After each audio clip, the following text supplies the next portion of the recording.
The latest tech. I'm Alexa. I can answer your questions. Interviews. There will be several dozen shows trickling in over the months. Accessibility. We're actually running a pilot scheme with the CNIB at the moment. This is Double Tap TV. Welcome to another edition of Double Tap TV. I am Marc about to be joined by Steven Scott. Before Steven comes aboard, we're going to remind you that if you want to get in touch with us, our email address is feedback@ami.ca. On Twitter, if you want to get in touch, no problem. It's @DoubleTapCanada, and use the hashtag #AskDoubleTap. Steven Scott, how are you feeling this week? I hope you're all pumped and ready to talk a little Braille. Yes, I'm excited about this one. Toys, technology, always fun, but when you can add Braille to the mix, yes, with the latest toys you can. You teased it a little bit back at TechShare Pro 2019. Remember back in the day when we were able to travel to places? I remember those days. They seem so distant now, don't they? Yeah, my God, can you imagine? But I remember one of the products you went hands-on with and you got this little peek at was a Braille display. You're going to have to dumb this down for me a little bit because when it comes to Braille, obviously, I know very little. So bring me up to speed. Where are we at with this technology? Because Braille in itself is ages old. However, with new technology, we're able to bring this to the layman, right? And that's the thing, and a lot of people probably think, like you, like a lot of people, that Braille is an ancient thing. You know, it's an ancient language that's probably long gone. The truth is, there are a lot of blind people out there who still love it. Now, interestingly, the numbers of people who actually read Braille these days is actually way down, and the number of people being taught Braille at school is way down as well. But that's partly driven by cost, because the cost of creating technology with Braille built in is high. And it can be very restrictive for schools, for education establishments, and then later in life for employers, and then for individuals to make the choice to go and buy the latest Braille technology. When you talked about that keyboard, I mean, how expensive can a keyboard be? Isn't it really just replacing the keys with the lettering on the keys with Braille imprints? Yeah, well, that's the thing. So you've got inside your display, you don't just have keys. You've got keys, physical keys, so you can type. But you also have a display, and that display is your screen, your Braille screen, where the little dots pop up and they will create the cells that tell you what the letter is or the number is or whatever it is you're looking at, the symbol or whatever. So all of that comes up inside. So you have this little mechanical movement system going on inside the machine, and it's that where the cost is. So, you know, what I've got in front of me here, and I want to show you, because I've actually got 3 to show you today, Mark, to just give you an idea of the range and let you have a look at this, because I know this is interesting to you, because you've always thought, and I know you asked me a lot about this, how does this work? So this is the HumanWare Brilliant BI 14. This is a lovely machine. They've sent this to me. I'm going to unbox it right now, because I haven't even opened it yet, Mark. I'm very excited. Now, this is the Braille display inside, and one thing I'll tell you about any piece of kit that comes from any manufacturer making anything specialist to blind people is it always comes with a lanyard. Every single time you get a lanyard with everything. If it's blind related, for some reason we've always got to wear it around our neck. So I don't know what that's about, but there you go. Anyway, it does come in this lovely black shiny leather case, which is really nice, with the little button that I can just pop open, and actually it's magnetic, that's even nicer, and I can open that up. And I've got the Braille display inside. And the Braille display has what's called the traditional 8-dot Braille keys. Now, for users of Braille, you'll know that Braille is a 6-dot language, right? It's 6 dots for everything. But the additional keys are very useful. For example, on a Perkins Brailler, your dot 8 key, which is on the far right-hand side of the keyboard, that would be your return key. The old typewriters you would use, you know, you'd hit the return key and then you'd pull the lever back to the beginning again to start the next line. What you don't have, though, in a Perkins Braille keyboard, that you do have on a Braille display, is the dot 7 key, which is delete. And that's very useful, of course. You don't get that on a Perkins. You've got to use an actual Braille rubber, which involves poking out the dots. Yeah, old technology. That's how I learned Braille years ago. So here we are with this. This is a 14-cell display. This one is from HumanWare. HumanWare in Canada, of course. It's a 14-cell display, very light as well, 285 grams this is, so it's nice and light. A little bit more if you add on the case as well. This is built, it's a very rugged design, and it's built for your professionals on the go. It's built for students as well who are going to knock it about a bit. That little case does help, though, and it keeps it nice when you're on the move. When you say 14 cells, do you mean that this is only capable of displaying 14 individual characters?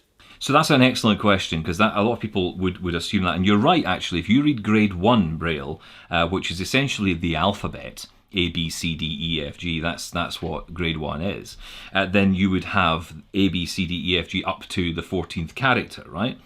But if you read contracted Braille, grade 2, then you can shrink all of that. So you might find a single word of 5 letters becomes 1 cell.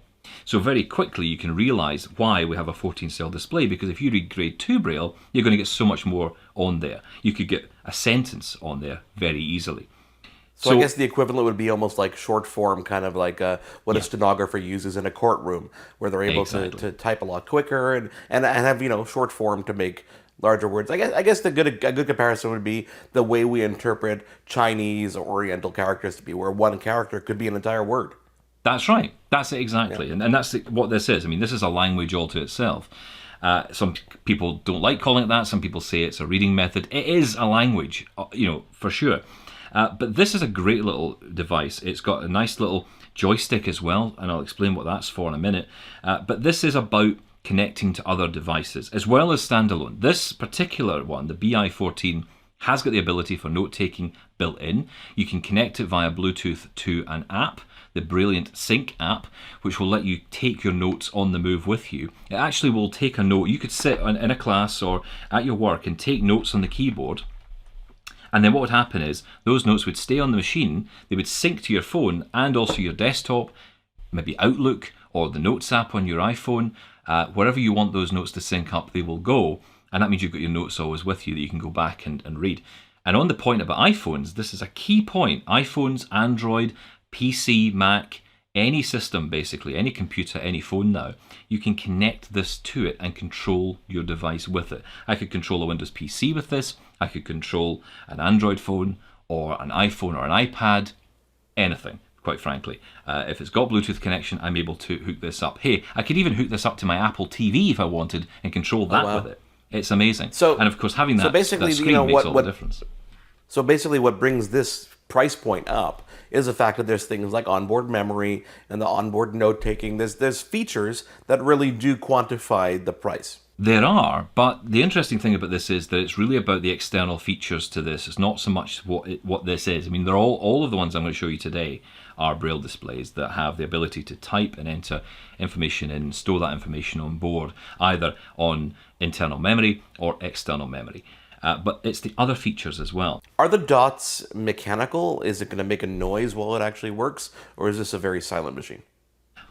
That's a really good question. And it's a bit of a debate in the blind community about these devices. What are good, what are bad? Some are louder than others. And the one I'm going to let you hear later is quite loud. These are quite quiet. HumanWare are known for quite quiet Braille. In fact, one brilliant feature about this is that you can actually change the firmness of the Braille. Now, what does that mean? When I run my finger over this, when I actually take the HumanWare Brilliant in my hand and I'm running my finger over the dots, I can actually change the firmness of that Braille, meaning I can either have it quite spongy, where the Braille dots actually move, because yes, they are mechanical.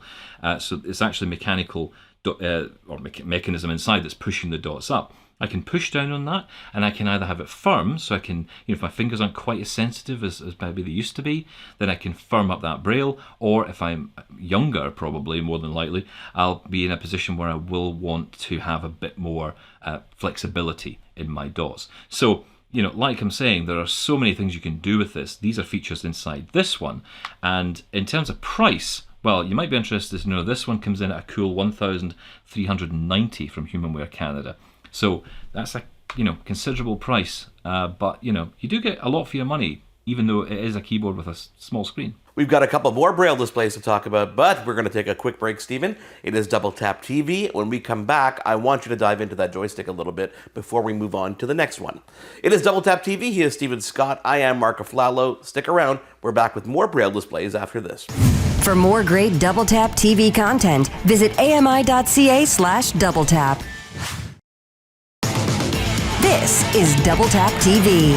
Welcome back to Double Tap TV. He is Steven Scott. I am Mark Aflalo. Prior to the break, you saw us dive into the HumanWare Brilliant. There's one thing that you kind of teased us with, Steven, which was the joystick that's on that device. What does that joystick actually serve? What function does it do? Well, I mean, you can use it for multiple purposes. Very simple purpose being to just navigate around a lot of the menu structure of the Brilliant. But interestingly, this little nav rocker, which sits right between dots 1 and 3, and it's very small. It's like, do you remember those little cursor, what would you call it? You used to have them on the keyboards. Lenovo computers had them for a long time. And The ThinkPad had the little nub. It was like a little nub. They jokingly called it a nipple. Yeah. But it was used, and it was one of these things that if you could either get used to it really well and you were great at it, or you would turn the function off entirely because it would constantly get in your way. But yeah, I know exactly what you're talking about. Well, it's exactly that, really. But it's a little nub or nipple, if you like, that sits there, and you can push it up, push it down, left or right. Now, the purpose of that is when you connect your iPhone, well, what do you do with your iPhone? You swipe, don't you? You swipe right, you swipe left. Well, you can't do that on a Braille display because how else, how would you move anything around? Well, you use the joystick. Simple as that. You've got the joystick, which also acts as a double tap button as well. You can actually push that button in and you get a satisfying click, and that's your double tap as well. So very easy to navigate around your phone. Go to, say, your Messages app, and then go to your your message, and then reply to a message, and do all that just from the comfort and ease of a Braille display. And that's why I wanted to bring in our second competitor here, which is very similar in price, and this is the one I actually use on a daily basis. This is my daily driver. I love this. This is the Focus 14, and this comes from Freedom Scientific. Now, you might know that name. That's the company behind JAWS screen readers. And interestingly, this is built to work exactly with that. This is its unique selling point. This works with JAWS. So, I mean, it works with anything, quite frankly. You can use it on a Mac, you can use it again on Android phones, on iPhones, on iPads, on Android tablets, everything. Chromebooks even, Apple TV again. All that stuff will work with it. But it is built to work with JAWS. That's its function. So if you're a JAWS user and you're at work, you're probably going to want to look at one of these. Not that you'll have any problems using the HumanWare. It is just a choice thing. It really comes down to choice, but this is built with this in mind. But there is something else. Now, we talked about the little joystick that you've got on the HumanWare Brilliant, which is great. But actually what the Focus 14 has, which I love, are these nav rockers. Now, either side of the Braille display, you've actually got these little rockers. And the way I would describe it is it's like feeling the letter I on either side of the display. You've got the I, and then you've got the dot above it. And the I is rockable, so you can rock up or rock down, and that acts as your left and right swipe. But then you've got the dot above, which acts as the press, the double tap. Now, arguably, you've got that all built in with the HumanWare Brilliant. It's got the nav joystick, you can do it all. But additionally, you have a rocker on the left-hand side, and the purpose of that is to move through your rotor. This is actually built with iPhones in mind. So you've got the ability to move through your rotor, to change granularity, may it be letters, be it words, paragraphs, lines, however you want to navigate through your phone. You've got that ability to customize this to suit yourself. Plus, of course, the additional rocker buttons below, which let you change direction, hit enter on things, play, pause. All of these functions are built into a very small device, Mark. I mean, it's beautiful. So simple. And actually, it's a little bit heavier than the HumanWare Brilliant, I'll give it that. But it is a very sturdy machine. Again, built for education, built for the workplace, built to withstand a lot of the challenges that these things will go through. It's not going to fail on you. Other than the interaction with JAWS, what other benefits does being made by the same manufacturer bring to that device? Well, a couple of things that I would say stand out here. On the Focus 14, one thing that I really like is it's Bluetooth 4.1. So you're getting the best Bluetooth, much more solid connection. Not quite Bluetooth 5. You won't get that in many Braille devices yet. But you are getting a better Bluetooth connection here. Again, the ability to connect to 5 devices, seamless transition between them. You get that on both. But the one thing that really stands out for me, and this might be a bit of a picky thing, but the HumanWare versus the Focus. The HumanWare, in order to connect to a PC, you got to use micro USB, and it's the same to charge as well. Whereas here on the Focus, you use a USB-C connection. Now, I should also point out this is the Focus 14 5th generation, which has that capability. This is the latest model, so you have that. But that's quite important because as a blind person, we all know the challenges of putting in the damn thing, or that damn cable, the right way up. Whereas with USB-C, you don't have that problem. So, again, it's another step away that makes it just a little bit easier. You can also put more storage in this. I think it can take up to, it can take up to 32 gigabytes of storage on an micro SD card. And that gives you more potential to read, to use more, to read more, and to take more notes as well. It can handle a lot, these machines. We've got one more Braille display lined up, but before that, we take a quick break. It is Double Tap TV. He is Steven Scott. I am Marc Aflalo. Feedback at ami.ca, the email address. On Twitter, we are at Double Tap Canada, and use that hashtag #AskDoubleTap. Back in a moment. Love Double Tap TV? Listen to AMI Audio for Double Tap Canada every Thursday at 8 p.m. Eastern for news and reviews on everything tech. This is Double Tap TV. We are back on Double Tap TV. He is Steven Scott. I am Marc Aflalo. Thank you guys so much for being here. We're talking all things Braille display, Steven. We've touched upon a couple different versions that are the post, I guess, above the $1,000 Canadian price point, but now we're going to talk about one that I guess is slightly more affordable, given that it's, less than half the cost of those two. And this is really interesting, Mark, because this is a collaboration between a number of different charities around the world who've come together to invest in this Braille display, rather than it being one company coming along like HumanWare, like Freedom Scientific, and creating their own. Millions and millions of dollars have been poured in across 20-odd countries to Orbit Research, to actually found the company Orbit Research. Now, oftentimes, I don't know how you feel about this, but oftentimes when people talk about the camel, they talk about the camel, which is a horse, designed by committee. And you often fear that that's what this is going to become. This is going to be the camel of Braille displays. It's going to be, some higgledy-piggledy Homer Simpson type car, vehicle type approach. The way that, I love that episode. But the thing is that this is actually a brilliant Braille display, considering the fact it has been put together by a whole number of different people. It's very functional, and it's also very cheap as well. Now, I talked about the previous Braille displays, the HumanWare BI 14 Brilliant display and the Focus 14 from Freedom Scientific, both coming in at around $1,400. This Orbit Research Orbit Reader 20, a 20-cell display, is coming in at $499, Mark. That's significant. Yeah, exactly. Big difference. And actually, it's got more, weirdly. So it has all the functions that you would expect in a Braille display, but it doesn't have 14 cells. It's got 20 cells in it. And this is built for people who want to read books on the move. If you want to go on holiday and take your collection of books with you and sit there on the beach or sit by the pool and read some books, this is the device you want. But it also has all the functions to enable you to connect to your phone, to connect to your computer, and everything else I've talked about before. The one other key thing about this, which is quite standout, is the Braille itself. It's called signage Braille. So what that means is if you've ever been into a public bathroom, a restroom, or you've been to somewhere where you've noticed that maybe Braille is on the wall, up on the wall, maybe to go alongside a sign, that's called signage Braille. It's very firm, it's very hard, and it's built to last, right? That's what they've put into this Braille display. And it is absolutely fantastic. If you have issues with sensitivity, and that was one of the big criticisms of a lot of these previous Braille displays, is that for people who had issues with sensitivity in their fingers, they just couldn't really read the Braille. It just wasn't good enough. Well, this solves it. Now, for somebody like me, who actually does have quite sensitive fingers, I find it too hard to read for any length of time. I enjoy reading on it, but at the same token, it's a bit hard to read because it's quite tough on your finger after a while. But at the same token, it is very good Braille, very sharp, very clear. Those 28 dot cells, again, it's got the 8 cell keys, it's got the space bar, it's got the cursor capability to move around your iPhone, move around your computer, and also the menu as well. The book reader mode as well, you can actually take books, and the interesting thing is, one of the things you mentioned earlier about was storage. You said that the internal storage may have an impact on cost and all the rest of it.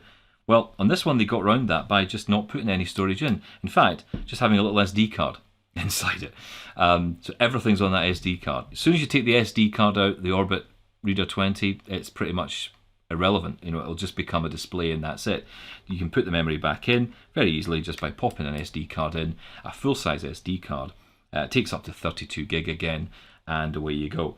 It does have micro USB, not USB-C, but then I'll forgive that considering what it's got.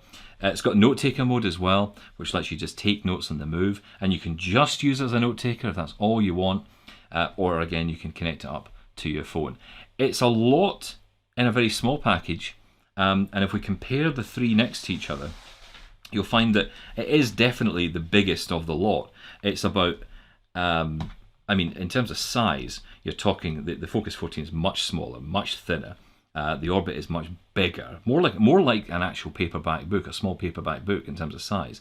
And if you think that the HumanWare BI 14 is probably just a little bit thinner than that, so not very good paperback, if you think in that sense, then that is the size. But you're getting a lot for your money compared to the $1,400 you would pay for the other two. It's amazing. It's amazing just to see how feature-rich something like that is.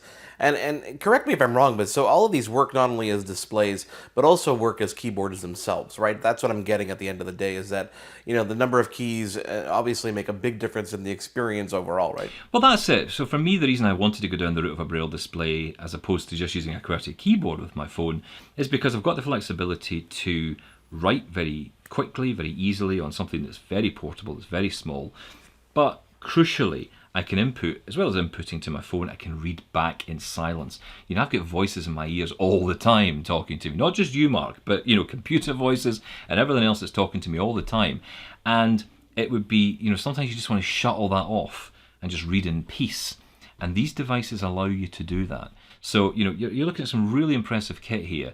It is hard not to look away from the fact, though, that we've got this amazing device now, the 20-cell display from Orbit Research, which is coming in at 500. And soon, there'll be a 40-cell display coming, and that's pitched at $1,399. So that's actually still beating the other two, or thereabouts anyway.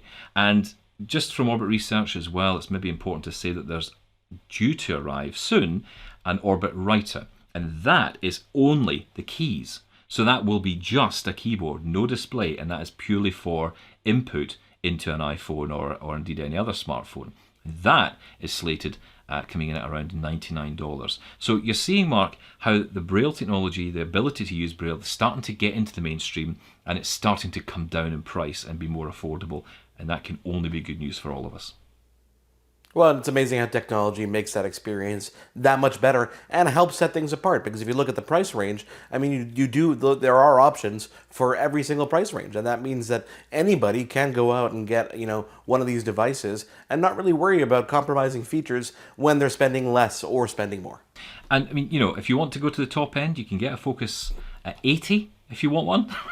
80 cells, so you can imagine the size of it. It's like the yard of chocolate you get at Christmas, and it's an amazingly huge thing, but it costs $8,000. But that's for professionals who need it. Well, I look forward to hearing some more of your hands-on experience down the road. Obviously, we've got great episodes coming up, and we'll definitely be talking about these more as the shows proceed and you get more hands-on time.